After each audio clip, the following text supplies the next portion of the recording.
royalties from it and all that sort of thing. So we have mellowed in many ways. And I mean, I see Terry Jones and Terry Gilliam regularly. They all live within about a couple of miles of each other in London.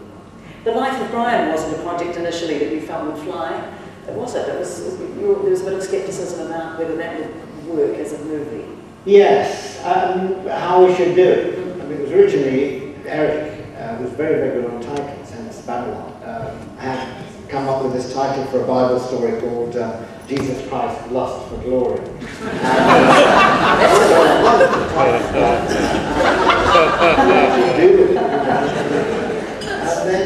And then we decided if we're going to do it, it had to be something which had a bit of thought in it. Not just jokes about Jesus, because that's not really getting you anywhere. You'd never get paid in Italy. No, exactly. Or America.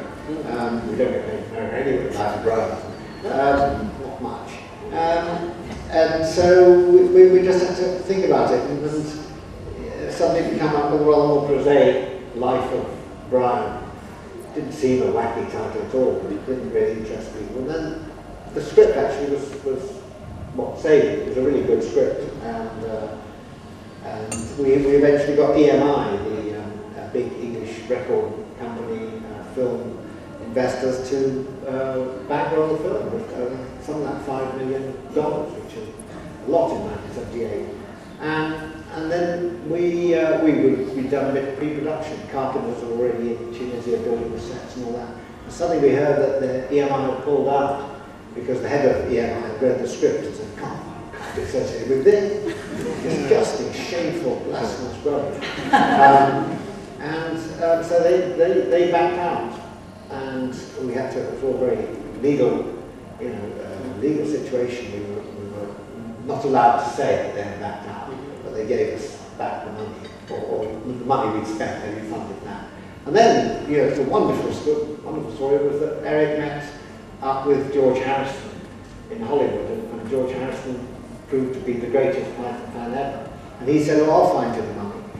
And later on in life, someone said, "George, you gave the Pythons $5 million, for this film. Why'd you do that?" And he said, "Well, I just wanted to see it."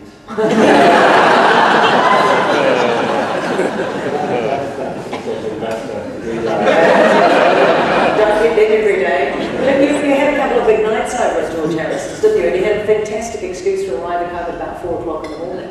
You turned down more hospitality than your wife could have ever imagined possible. So that you crawled into the house. Yes, that's right. No, I mean, George became quite a good friend. And he had this enormous house outside Cambridge. It's actually vast, built as a kind of folly in about 1900.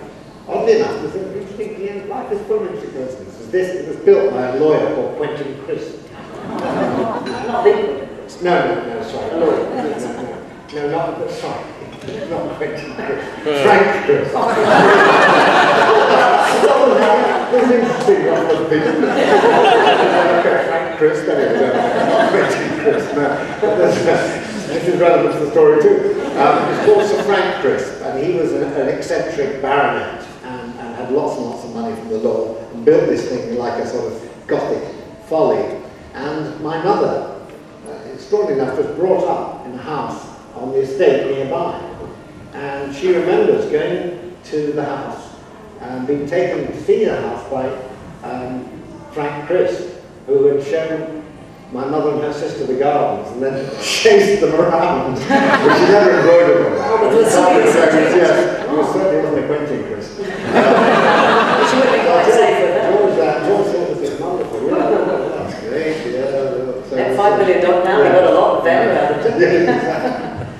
But no, he had a wonderful studio there. He used to go down at night, and as with rock and roll people, they don't start work until there's nothing else to do but work. So the only part of the evening is playing snooker and listening to some tracks he's done, and his own songs and all that, and one thing and another. And I'm beginning to think, I've got to get home, I sort of rang home until I was back about 11:30. And then the wine comes out and all sorts of other things, but I stick to the Diet Coke.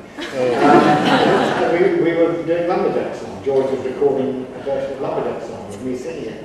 And it just took so long. So eventually it was about 4 o'clock when I got back home. And, I said, where were you? And I said, if you realised the amount of hospitality I had to turn down to be back here. Such a noble person, yeah.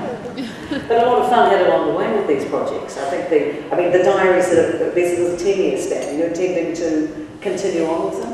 Yes, I am contracted to the publisher, Barton & Nicholson, to write for 3 diaries. So the next one will probably be the 80th, and I've got to deliver that by 2009. Oh, that's a couple of years. That's all good. It's all written. Oh, so yeah. Oh, then your diaries. No, the diaries are written. Yeah. This is, especially in Australia, you get people say, "So Mike, you're writing a new book of diaries." I think the diaries were written actually quite a long time ago. It doesn't know his arse with all. We would never say that. Very, very Oh, that's what it was. And will there be another one of these? This is the 7th, you've done the age, you're working your way through the Off-Bigger at the Seas. That's a very good alphabetic format. I don't know, I mean, I have said after each series, I've said that's it, I'm definitely not doing any more, and I've lied 7 times, so how much more Judas-like can I be? I think probably, this I would say at the moment, probably, what I would like to do is to travel, but not such long journeys. Maybe use our crew and go to 1 or 2 places and stay in a place and do something more closely. I'm very, very keen to go to Murmansk. I don't know why, it's also named, it's fascinating. It's right up on the White Sea in northern Russia. And it just seems absolutely no reason why anyone would want to go there. It's fascinating. I'd just like to see whether an audience would actually stay with you for 2 hours. So you that might be my final suicide on television. But